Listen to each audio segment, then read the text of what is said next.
সুপ্রিয় দর্শক আসসালামু আলাইকুম, কেমন আছেন সব? আশা করি আল্লাহর রহমতে ভালোই আছেন। চলে এলাম আজকে একটা নতুন রেসিপি নিয়ে। চলুন তাহলে দেখেন আজকে রেসিপিটি। আজকে বানিয়ে নেব তরমুজের লাড্ডু। এটা বাড়িতে খুব সহজে তৈরি করে নিতে পারবেন, এতটাই মজাদার। এরকম খুব সহজেই জাস্ট ফাটাফাটি এরকম আপনারা খুব সহজে তৈরি করে নিতে পারবেন। তার জন্য প্রথমে আমি একটা তরমুজের অর্ধেকটা নিয়ে নিয়েছি। অর্ধেকটা কেটে এরকমভাবে আমি ভেতরে যে লাল অংশ সেটা নিয়েছি। চাইলে আপনার এখানে সাদা যে অংশগুলো আছে সেটাও নিতে পারেন, এটা পেটের জন্য অত্যন্ত উপকারী। বাচ্চারা যদি এরকম তরমুজ না খেয়ে থাকে তাহলে এরকম লাড্ডু বানিয়ে দেবেন, খুব সহজে এটা খেয়ে নেবে। এটা আমি রসটা ভালোভাবে করে নিয়েছি বীজগুলো ফেলে দিয়ে। এইদিকে আমি ওভেনে একটা প্যান বসিয়ে এখানে আমি 2 চামচ মতো ঘি দিয়ে দিলাম।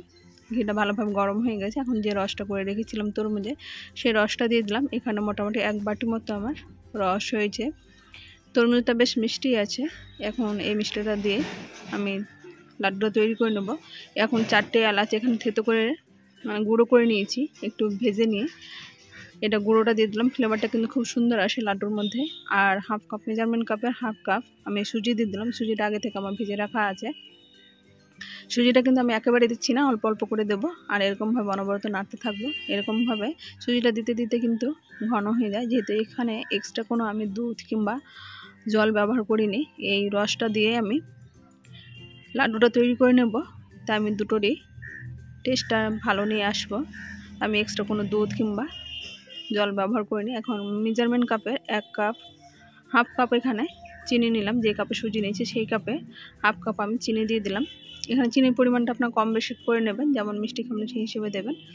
এখানে আমি আর অল্প পরিমাণে চিনি ব্যবহার করেছি। এখন সুজিটা কিন্তু অনবরত এরকম নাড়তে নাড়তে কিন্তু ঘন হয়ে গেছে। সুজিটা বেশ ভালোভাবে 5 থেকে 6 মিনিট এরকম ফুল ফ্লেমে আমি নাড়তেছিলাম। আর মোটামুটি 3 থেকে 4 মিনিট মতো মিডিয়াম ফ্লেম করে দিয়ে এটা আমি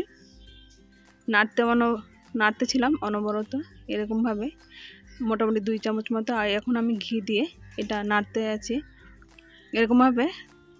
শেষের দিকে ঘি দিলে কিন্তু লাড্ডু টেস্টটা ভালো আসে, যে কোনো খাবারের টেস্ট বেড়ে যায়। এখন এখানে দিয়ে দিচ্ছি, এটা অনবরত এরকমভাবে নাড়তে নাড়তে কিন্তু এটা ঘন হয়ে গেছে। এখন এইদিকে আমি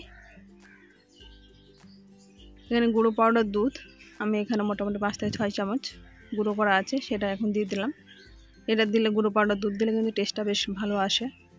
এখন এটা ওভেন নেড়ে চেড়ে ঘন করে নেড়ে ওভেন বন্ধ করে দিলাম। এখন গরম অবস্থায় এরকমভাবে আমি গোল শেপ করে লাড্ডুর মতো করে শেপ করে নিয়েছি।